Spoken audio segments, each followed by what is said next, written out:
मेरा नाम है हरिया, मैं काम करता हूँ बहुत बढ़िया, खाता हूँ खाना और रोज गाता हूँ गाना। अरे यार, आज तो बहुत देर हो गई। इस खतरनाक जंगल को देखकर तो मेरे हाथ पैर ठंडे हो गए हैं। अगर मैं वक्त पर गांव नहीं पहुंचा तो मालिक बहुत नाराज हो जाएंगे। तभी हरिया को एक आवाज सुनाई देती है। सुनिए हरि जी। अरे, ये आवाज किसने दी? तभी हरिया को सामने कुछ दूर एक औरत खड़ी दिखाई देती है। अरे भाई, ये औरत अकेली इतनी रात को इस जंगल में क्या कर रही है? चलकर पूछना पड़ेगा। फिर हरिया अपनी बैलगाड़ी उस औरत के सामने लाकर रोक देता है और उससे पूछता है। अरे सुनिए, आप इतनी रात को इस खतरनाक जंगल में अकेली क्या कर रही हैं? तभी वो औरत मीठी आवाज में कहती है। अरे हरि जी, आप आ गए। मैं कब से आपका इंतजार कर रही थी। वैसे तो यहाँ से काफी लोग गुजर चुके हैं, लेकिन मैं खास आपका इंतजार कर रही थी। अच्छा, तुम सच कह रही हो? मुझे तो यकीन नहीं हो रहा है। वो क्या है ना, आज तक किसी ने मुझसे इतने प्यार से बात नहीं की। हाँ हाँ हरि जी, मैं सच कह रही हूँ। अब देर मत करिए और जल्दी से मुझे मेरे घर तक छोड़ दीजिए। हाँ हाँ, कौन सी बड़ी बात है, अभी छोड़ देता हूँ। आप मेरे पीछे बैलगाड़ी में बैठ जाइए और मुझे रास्ता बताते चलिए। फिर वो औरत हरिया की बैलगाड़ी में बैठ जाती है और हरिया बैलगाड़ी हाँकता हुआ आगे चल पड़ता है।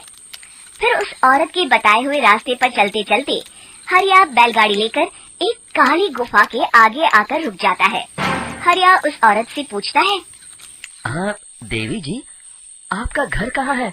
यहाँ तो एक गुफा के अलावा और कुछ नहीं है। तभी अचानक वो औरत हवा में उड़ने लगती है। देखते ही देखते उसका सुंदर रूप एक डरावनी चुड़ैल में बदल जाता है और वो जोर जोर से हंसती है। अरे तू तो एक नंबर का बेवकूफ निकला। तू तो बड़ी आसानी से मेरी बातों में आ गया। अरे मर गया रे, ये तो एक चुड़ैल है। हे भगवान बचा ले, ये तो बड़ी डरावनी दिखाई दे रही है। और फिर अगले ही पल हरिया की बैलगाड़ी में रखा सारा सामान हवा में उड़ता हुआ उस काली गुफा के अंदर चला जाता है और वो चुड़ैल भी उस गुफा के अंदर जाकर कहीं गायब हो जाती है। हरिया ये नजारा देख बुरी तरह घबरा और परेशान हो जाता है। अरे, ये चुड़ैल तो मेरा सारा सामान लेकर गुफा में गायब हो गई। अब क्या होगा? अगर मैं गांव खाली हाथ गया तो मालिक मेरी अच्छी खबर लेंगे। मेरी इस बात का कोई यकीन भी नहीं करेगा। फिर आखिर वही हुआ। हरिया के मालिक चंपक सेठ को हरिया की किसी भी बात पर रत्ती भर भी यकीन नहीं हुआ।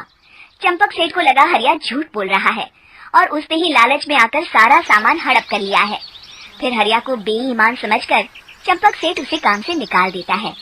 अगले दिन अपनी दुकान में परेशान बैठा चंपक सेठ गुस्से में बड़बड़ाता है। अरे, दुकान में तो सामान बिल्कुल भी नहीं है। अब मुझे ही शहर जाकर सामान लाना होगा। फिर वो अपनी बैलगाड़ी लेकर शहर चला जाता है। शहर से सामान लेकर जब चंपक सेठ वापस गांव लौट रहा होता है, तभी उसे एक आवाज सुनाई देती है। चंपक जी, ओ चंपक जी। अरे, ये तो कोई मेरा नाम लेकर मुझे पुकार रहा है। फिर उस रास्ते में वही औरत खड़ी दिखाई देती है। फिर क्या था, हरिया की तरह चंपक सेठ भी उस औरत के पास अपनी बैलगाड़ी लेकर जाता है और वो भी उसकी चिकनी चुपड़ी बातों के मुंह जाल में फंस जाता है। फिर चुड़ैल उसे भी अपनी गुफा तक ले जाती है और उसका सारा सामान लेकर गुफा में गायब हो जाती है। बेचारा चंपक सेठ लाचार होकर खाली हाथ गांव लौट आता है।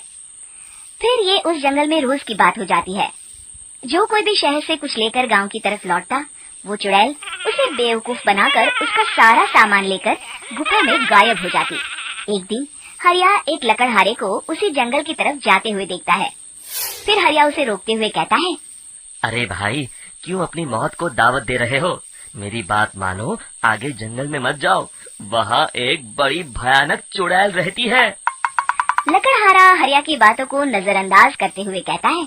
अरे भाई, मुझे पहले ही बहुत देर हो चुकी है, मुझे जाने दो भाई।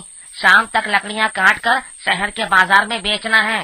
तुम अपनी ये कहानी किसी फुर्सत में बैठे इंसान को सुनाओ, मैं तो चला। इतना कहकर लकड़हारा वहाँ से आगे जंगल की तरफ चला जाता है। फिर अगले दिन गांव के मुखिया के घर के बाहर बहुत सारे लोग जमा हो जाते हैं। तभी हाथ में कुल्हाड़ी लिए खड़ा लकड़हारा कहता है, अरे मुखिया जी, अब आप ही हमें बचाइए उस जंगल वाली चुड़ैल से। हमारा सारा काम तो शहर से ही होता है। अरे मुखिया जी, उस चुड़ैल की वजह से तो मैं पूरी तरह बर्बाद हो गया हूँ। हम सबको मिलकर उस चुड़ैल का कोई इलाज करना पड़ेगा। तभी भीड़ में खड़ा वीरा कहता है, आप लोग चिंता मत करिए, कल से वो चुड़ैल किसी को नहीं लूट पाएगी।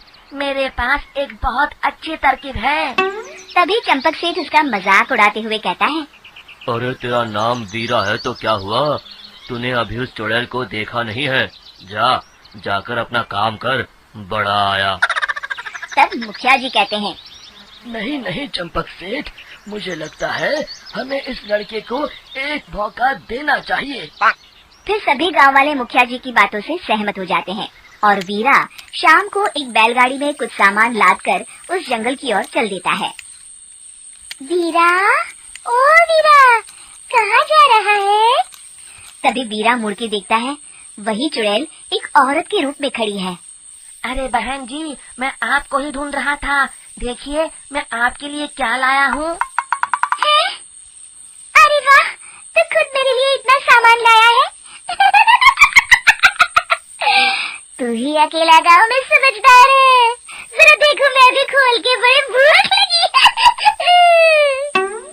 जैसे ही चुड़ैल उस सामान पर से कपड़ा हटाती है, एक भगवान शिव की तेज रोशनी उसके अंदर मूर्ति से निकलती है और चुड़ैल अपने असली रूप में आकर जलने लगती है।